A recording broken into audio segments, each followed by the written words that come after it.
Junagadh HDFC બેંકના કર્મચારીએ ઉચાપત કર્યાનો મામલો.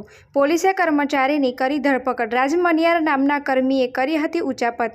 છેલ્લા 2.5 વર્ષમાં અલગ અલગ ખાતા ધારકોના ખાતામાંથી 83 લાખ રૂપિયાની કરી ઉચાપત દેવામાં આવી ગયેલ હોવાથી કરતો હતો ઉચાપત.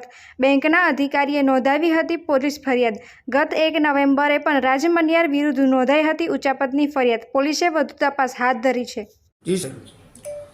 સી ડિવિઝન પોલીસ સ્ટેશનમાં ગઈકાલે એચડીએફસી બેંકના મેનેજર મારફતે ફરિયાદ આપવામાં આવેલી, જેમાં અગાઉ પણ નવેમ્બર 2023માં રાજમણિયાર નામના આરોપી વિરુદ્ધ ગુનો દાખલ કરવામાં આવેલો, જેમાં જે ભોગ બનનાર છે નયનભાઈ સવસાણી, તેમની ફરિયાદ આપવામાં આવેલી કે આ જે એચડીએફસી બેંકમાં કેશિયર તરીકે ફરજ બજાવતો રાજમણિયાર પોતાના બેંક એકાઉન્ટનો દુરુપયોગ કરી અને તેમાંથી 15,28,000ની રકમ વિડ્રો કરેલી.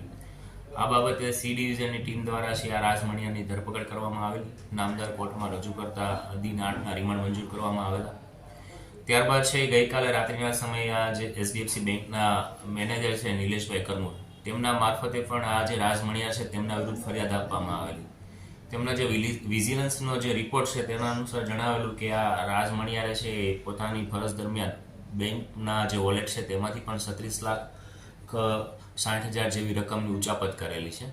આ ઉપરાંત અન્ય જે એચડીએફસી બેંકના જે કસ્ટમર છે હરેશભાઈ લેખરાજભાઈ ખીમાણી, તેમના પરિવારના અલગ અલગ સભ્યોના એકાઉન્ટમાંથી 43,59,000 રૂપિયાની છે એ પોતાના એકાઉન્ટમાં લઈ ચેક મારફતે આ રકમ વિડ્રો કરી અને તેમની સાથે પણ છેતરપિંડી કરેલી છે.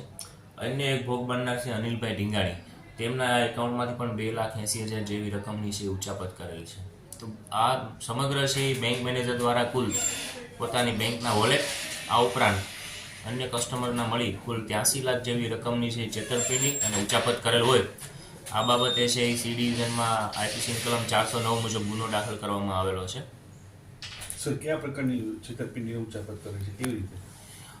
હમણાં જે આ રાજમણિયાર કરીને જે આરોપી છે તે સૌપ્રથમ તો આ જે કસ્ટમરના એકાઉન્ટની વિગત મેળવી લે છે અને કોરો ચેક મેળવી તેમાં જે એના એકાઉન્ટમાં જે રકમ હોય છે તે પોતાના એકાઉન્ટમાં ટ્રાન્સફર કરી દે છે. ત્યારબાદ નેટ બેન્કિંગ મારફતે પોતે છે એ એન્જેલો બ્રોકિંગમાં ઇન્વેસ્ટમેન્ટ કરતો હોવાનું છે પ્રાથમિક પૂછપરછ દરમિયાન ધ્યાને આવેલું છે. સૌપ્રથમ તો જ્યારે તેના પર ક્રેડિટ કાર્ડના ચક્કરમાં છે તેના ઉપર 8 થી 10 લાખનું દેવું થઈ ગયેલું. ત્યારબાદ તેને શરૂ કરેલું અને પછી છે તે સ્ટોક માર્કેટમાં એન્જેલો બ્રોકિંગમાં છે આ રૂપિયાનું ઇન્વેસ્ટમેન્ટ કરતો હોય તેવું હાલ પ્રાથમિક રીતે જણાવી રહેલો છે. તો અલગ અલગ તેના જે સ્ટોક માર્કેટના એકાઉન્ટ છે તેની વિગતો મગાવવાની તપાસ દરમિયાન કાર્યવાહી શરૂ છે. સર, એમાં બીજું કોઈ સામેલ છે? આમાં આ બાબતે છે ઊંડાણપૂર્વક તપાસ શરૂ છે કે તેને આ પોતાના કેશિયર તરીકે ફરજ બજાવતો તો તે સમય દરમિયાન અન્ય કોઈ કર્મચારીઓની કે અન્ય કોઈ શખ્સની મિલીભગત છે કે કેમ.